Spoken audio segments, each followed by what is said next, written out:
Hello all, welcome to divine me. எல்லோரும் எப்படி இருக்கீங்க? நான் ரொம்ப நல்லா இருக்கேன்.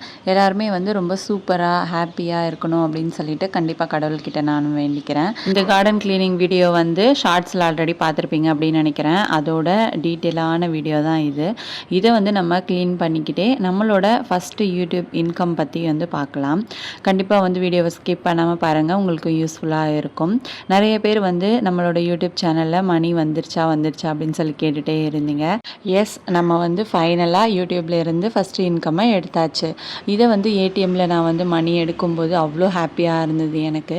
நம்ம ஒரு விஷயம் பண்ணுறோம், அதிலேருந்து நமக்கு ஒரு இன்கம் வருது அப்படின்னும் போது அதோட சந்தோஷமே தனி தான். ரொம்ப ரொம்ப ரொம்ப ஹாப்பியாக இருந்துச்சு எனக்கு அன்றைக்கி. யூடியூப் ஸ்டார்ட் பண்ணாலே நம்ம அதில் நிறைய பணம் சம்பாதிச்சிடலாம் அப்படின்னு சொல்லி எந்த தாட்டும் நமக்கு இருக்கவே கூடாது. ஏன்னா அது அவ்வளோ சாதாரணமான விஷயம் கிடையாது. இதுக்கு நான் நிறைய இது ஃபேஸ் பண்ணியிருக்கேன். அதாவது ரொம்பவே ஸ்ட்ரெஸ் ஆகியிருக்கேன். அதுக்கப்புறம் ரொம்ப டென்ஷன் ஆவேன் பசங்கக்கிட்ட. முன்னாடி இருந்த மாதிரி அந்த ஒரு இது எனக்கு இல்லவே இல்லை. பொறுமை எல்லாமே போயிடுச்சு. ஏன்னா ஒர்க் ப்ரெஷர் அதிகமாகிடும். இப்போ நார்மலாக நம்ம பார்க்குற வேலைக்கும் 1 ஹவரில் ஒரு வேலை செய்கிறோம் அப்படின்னும் போது, இதுவே வீடியோ எடுத்துக்கிட்டே செய்யணும், நம்மளே வீடியோ எடுக்கணும் அப்படின்னும் போது நமக்கு இன்னும் எக்ஸ்ட்ரா 1 ஹவர் தேவைப்படும். இப்போது ஒரு மணி நேரம் செய்யக்கூடிய வேலையை 2 மணி நேரமாக நமக்கு அதிகப்படுத்தி விட்டுரும். ஏன்னா வீடியோ கரெக்டாக இருக்கா, ஆங்கிள் கரெக்டாக இருக்கா அப்படின்னு சொல்லிட்டு நம்ம பார்க்கணும். அதுக்கடுத்து அதை எடிட் பண்ணணும், வாய்ஸ் ஓவர் கொடுக்கணும். இது எல்லாமே இருக்குது. இவ்வளோ விஷயம் இருந்து நம்ம ஒவ்வொரு நாளும் ஒவ்வொரு விஷயத்தை நம்ம ஒரு பொறுமையாக செஞ்சோம் அப்படின்னா, அதாவது யோசித்து செஞ்சோம் அப்படின்னா மட்டும்தான் ஒரு விஷயத்தில் சக்ஸஸ் ஆக முடியும். அதே மாதிரி தான் யூடியூபும். இதை நான் ஃபஸ்ட்டு மந்த் சேலரி வாங்குறதுக்கே நொந்து நூடுல்ஸ் ஆகிட்டேன் அப்படின்னு தான் சொல்லணும். அவ்வளோ கஷ்டப்பட்டிருக்கேன் நான் இதில். இப்போ இதிலிருந்து எடுக்கிற நமக்கு ஒரு 500 இருக்கட்டுமே, அதுவே ரொம்ப ரொம்ப கஷ்டப்பட்டு வரக்கூடிய ஒரு மணி தான். ஏன்னா அவ்வளோ ஈஸியாக ஒன்றும் நமக்கு மணி வந்துடாது. எனக்கு யூடியூப்பில் மணி எடுக்கிறதுக்கு பார்த்திங்கன்னா கிட்டத்தட்ட ஒரு 1.5 வருஷம் ஆச்சு. நான் யூடியூப் ஸ்டார்ட் பண்ணி 1.5 வருஷம் கழித்து தான் நான் அதில் இருந்து இன்கமே பார்த்துருக்கேன். யூடியூப்பில் மானிட்டைசேஷன் ஆகிறதுக்கு ஒரு 3 ஸ்டெப்ஸ் இருக்குது. ஃபஸ்ட்டு நம்ம 3 வீடியோஸ் போஸ்ட் பண்ணணும். அதுக்கப்புறம் பார்த்திங்கன்னா 1000 சப்ஸ்கிரைபர்ஸை ரீச் பண்ணியிருக்கணும். அடுத்து 4000 வாட்ச் ஹவர்ஸை கம்ப்ளீட் பண்ணியிருக்கணும். இது எல்லாமே பண்ணி முடிக்கிறதுக்கே நமக்கு கிட்டத்தட்ட 1 இயர் ஆகிடும். நம்ம யோசித்து பார்த்துருக்க மாட்டோம், இவ்வளோ நாள் ஆச்சா அப்படின்னு சொல்லிட்டு. நம்ம வேலையை ஃபோக்கஸ் பண்ணிகிட்டே இருந்தோம் அப்படின்னா கண்டிப்பாக 1 இயர் ஆகிடும். நமக்கு டைம் போகிறதும் தெரியாது. ஸோ அந்த மாதிரி எனக்கு ஒரு 1 இயர் கிட்ட ஆச்சு இது எல்லாமே நான் முடிக்கிறதுக்கு. ஃபஸ்ட்டு ஸ்டெப் 3 வீடியோஸ் போஸ்ட் பண்ணுறது. அது நம்ம சூப்பராக பண்ணிவிடுவோம், ஆட்டோமேட்டிக்காக அது நடந்துரும்னு வச்சுக்கோங்களேன். அதுக்கு அடுத்து பார்த்தீங்கன்னா 1000 சப்ஸ்கிரைபர்ஸ். இதை நான் ஒரு 6 மந்த்ஸில் கொண்டு வந்தேன். 1000 சப்ஸ்கிரைபர்ஸை நான் இப்போது ஏப்ரலில் ஸ்டார்ட் பண்ணேன் அப்படின்னா ஆகஸ்ட் கிருஷ்ண ஜெயந்தி அன்றைக்கி எனக்கு 1000 சப்ஸ்கிரைபர்ஸ் ரீச் ஆகிட்டாங்க. ஸோ அது எனக்கு பிரச்சனையே தெரியல. இந்த 4000 வாட்ச் ஹவர்ஸ் கொண்டு வரதுக்கு தான் எனக்கு கொஞ்சம் கஷ்டமாச்சு. அதாவது என்னோடய லாங் வீடியோ ஒன்று நல்லா ஓடினதுனால தான் நான் அந்த 4000 வாட்ச் ஹவர்ஸை கம்ப்ளீட் பண்ணேன். இப்போது நடுவில் நான் ஒரு மிஸ்டேக் பண்ணிட்டேன். அதாவது அந்த வாட்ச் ஹவர்ஸ் கம்ப்ளீட் பண்ணி எனக்கு அதில் ஒரு செட்டிங்ஸில் ஒரு சில மிஸ்டேக் பண்ணதுனால எனக்கு பார்த்திங்கன்னா 1 மந்த் டிலே ஆகிடுச்சு. அதுக்கப்புறமா தான் எனக்கு மானிட்டைசேஷனே கிடச்சிது. ஸோ எனக்கு அந்த நேரத்தில் வந்த வியூஸ் எல்லாமே பார்த்திங்கன்னா எனக்கு அது மணியாக கன்வெர்ட் ஆகிருக்கணும். ஆனால் அது ஆட் ஆகலை, ஏன்னா அந்த ஒரு மிஸ்டேக் பண்ணதுனால. ஸோ ஒரு விஷயமும் நீங்கள் அந்த செட்டிங்ஸில் போயிட்டு அந்த மானிட்டைசேஷன் டைமில் பண்ணும்போது பார்த்து நிதானமாக யோசித்து பண்ணுறது நல்லது. 1 மந்த் கழித்து எனக்கு இந்த மாதிரி செட்டிங்ஸ் எல்லாமே கரெக்டாக வந்த பிறகு பார்த்திங்கன்னா நான் அதுக்கப்புறமா தான் மானிட்டைசேஷனுக்கே அப்ளை பண்ணேன். அப்போது அதுக்கு எனக்கு ஒரு 1 மந்த் ஆச்சு. ஸோ அதுக்கப்புறமா ஒரு டாலராக எனக்கு ஆட் ஆகி $100 ரீச் பண்ண பிறகு எனக்கு கைக்கு இன்கம் வந்தது.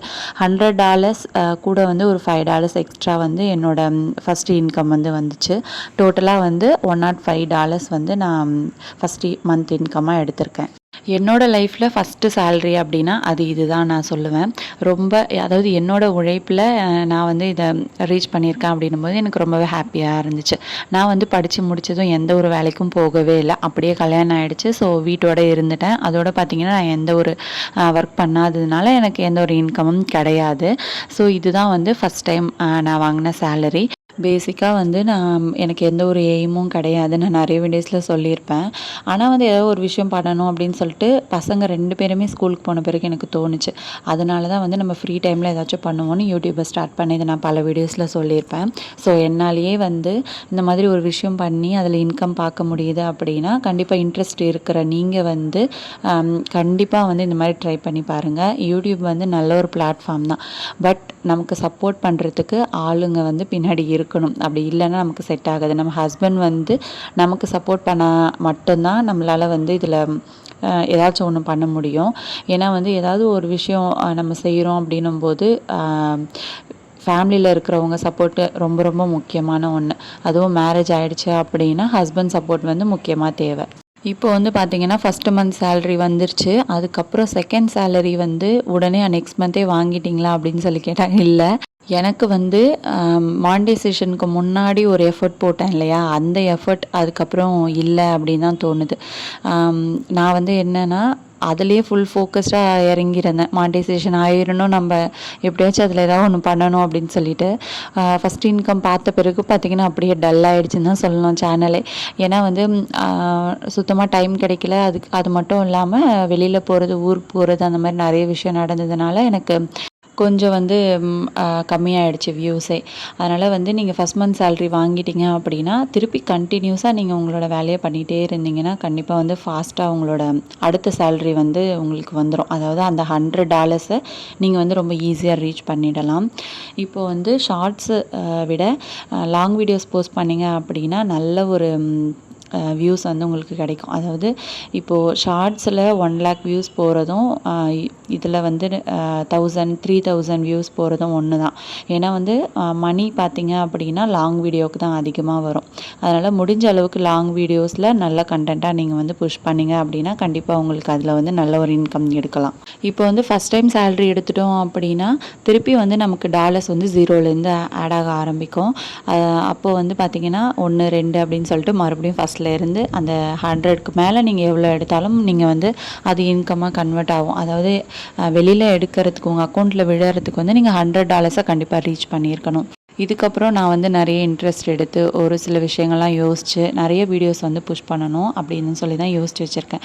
யோசனை எல்லாமே பலமாக தான் இருக்குது. பட் எடுத்து எடிட் பண்ணுறதுக்கு எனக்கு வந்து டைம் இருக்க மாட்டேங்குது.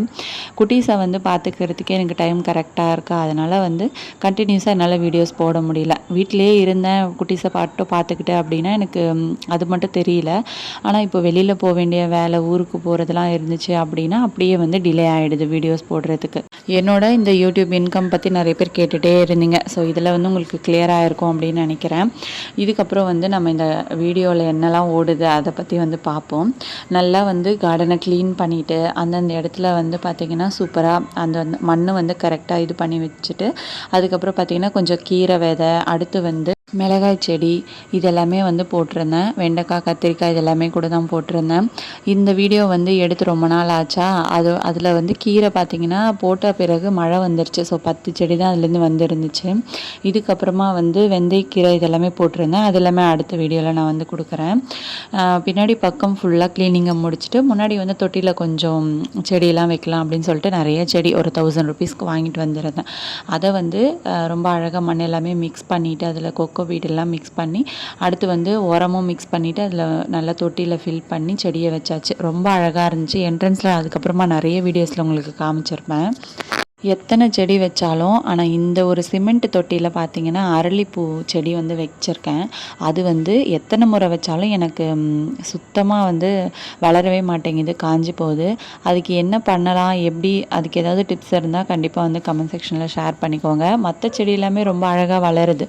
ஆனால் இந்த அரளிப்பூ செடி மட்டும் நான் வச்சா வரவே மாட்டேங்குது. அதுக்கு ஏதாச்சும் ஒரு ஐடியா இருந்தால் எனக்கு வந்து கமெண்ட்ஸில் ஷேர் பண்ணிக்கோங்க. எனக்கு அது யூஸ்ஃபுல்லாக இருக்கும். நம்மளோட சேனலில் வந்து அடிக்கடி கேட்குற கொஷின் இந்த ஹோம் டூர் தான். ஹோம் டூர் வந்து கண்டிப்பாக சீக்கிரமாக போட்டுறேன். இதுக்கப்புறம் நான் வந்து கண்டிப்பாக அதுக்கு தான் வீடியோ எடுத்து போடணும் அப்படின்னு சொல்லி யோசித்து வச்சுருக்கேன். அதை வந்து கண்டிப்பாக ஷேர் பண்ணிடுறேன். அதில் இருக்க ப்ளஸ் மைனஸ் எல்லாத்தையும் வந்து உங்களுக்கு சொல்லணும் அப்படின்றதுனால தான் இவ்வளோ நாள் டிலே ஆகுது. இந்த மாதிரி வந்து செடி எல்லாமே வச்சு முடிச்சுட்டு பார்க்கும்போது ரொம்ப அழகாக இருந்துச்சு. நம்ம ஆல்ரெடி வந்து என்ட்ரன்ஸில் மெரூன் கலர் பெயிண்ட்டெல்லாம் அடிச்சிருந்தோம் இல்லையா, அதை பார்க்கும்போது இந்த செடியெல்லாம் வச்சுட்டு ஃபுல்லாக பார்க்கும்போது ரொம்ப அழகாக இருந்துச்சு. நீங்கள் வந்து கண்டினியூஸாக நம்ம வீடியோ பார்க்குறீங்க அப்படின்னா உங்களுக்கு வந்து இது தெரியும்னு நினைக்கிறேன். ஒரு சிஸ்டர் வந்து கமெண்ட்டில் கேட்டிருந்தாங்க, செடிங்களுக்கு என்ன உரம் கொடுப்பீங்க சிஸ்டர் அப்படின்னு சொல்லிட்டு. நான் வந்து கடைக்கு போனேன் அப்படின்னா அங்கே வந்து இயற்கை உரம் அப்படின்னு சொல்லிட்டு இந்த மாதிரி பேக்கெட்டில் போட்டிருப்பாங்க. ஸோ அதை வந்து வாங்கிட்டு வந்து அப்படியே கொஞ்சம் கொஞ்சமாக போட்டு விட்டுருவேன். மற்றபடி எனக்கு இதை பற்றி டீட்டெயிலாக ஒன்றுமே தெரியாது. நான் வந்து அப்படியே எப்போயாச்சும் போனேன் அப்படின்னா உரம் இருக்கும், அதை வாங்கிட்டு 2-3 பேக்கெட் வாங்கிட்டு வந்து எல்லா செடிக்கும் கொஞ்சம் கொஞ்சம் போட்டுட்டு அதுக்கு மேலே மண்ணை வந்து ஃபில் பண்ணி விட்டுருவேன். அதுலேயே வந்து செடி எல்லாமே சூப்பராக வந்துடும். நம்ம வந்து இப்போ தொட்டியில் செடி வைக்கிறோம் அப்படின்னும்போது அந்த மண்ணை அடிக்கடி லூஸ் பண்ணி விடணும், அது சுற்றியும். அதுதான் வந்து ரொம்ப மெயின். அப்படியே கட்டியாக விட்டுட்டோம் அப்படின்னா செடி வந்து சீக்கிரமாகவே செத்து போயிடும். அதனால் வந்து அந்த ஒரு விஷயம் மட்டும் நான் அப்படியே ஃபாலோ பண்ணிவிடுவேன். இப்போ வந்து நிறைய செடி வாங்கிட்டு வந்து வச்சுருக்கேன். முன்னாடியாவது தொட்டியில் வந்து 2-3 செடி தான் இருக்கும். இப்போ அந்த இடத்த நல்லா க்ளீன் பண்ணி விடவும் அந்த துளசி மாடத்து பக்கத்தில் ரொம்ப நீட்டாக வந்து நான் நிறைய செடி வாங்கிட்டு வந்து வச்சாச்சு. பார்க்குறதுக்கு அவ்வளோ அழகாக இருக்குது. இதுக்கப்புறமா பூ வர மாதிரி ஏதாவது ஒரு உரம் வாங்கிட்டு வந்து போடணும் கடையில் கேட்டுட்டு. அதை பற்றி டீட்டெயிலாக எனக்கு தெரியல. இதுக்கப்புறம் ஒவ்வொன்றா தெரிஞ்சுக்கிட்டு அதை வந்து அப்படியே மெயின்டைன் பண்ணணும்னு பார்க்குறேன். எல்லாமே எடுத்து வச்சு முடித்த பிறகு இந்த மாதிரி மண்ணெல்லாம் இருந்துச்சா தரையில், அது ஃபுல்லாகவே வந்து டைல்ஸ் எல்லாம் க்ளீன் பண்ணி விட்டாச்சு. அதுக்கப்புறமா பார்க்குறதுக்கு ரொம்ப அழகாக நீட்டாக இருந்துச்சு. கடையிலேருந்து செடி வாங்கிட்டு வந்து செட் பண்ணி முடித்த பிறகு இதே மாதிரி மெயின்டைன் பண்ணணும் அப்படின்னு சொல்லி தான் என் மைண்டில் ஓடிக்கிட்டே இருக்கும்.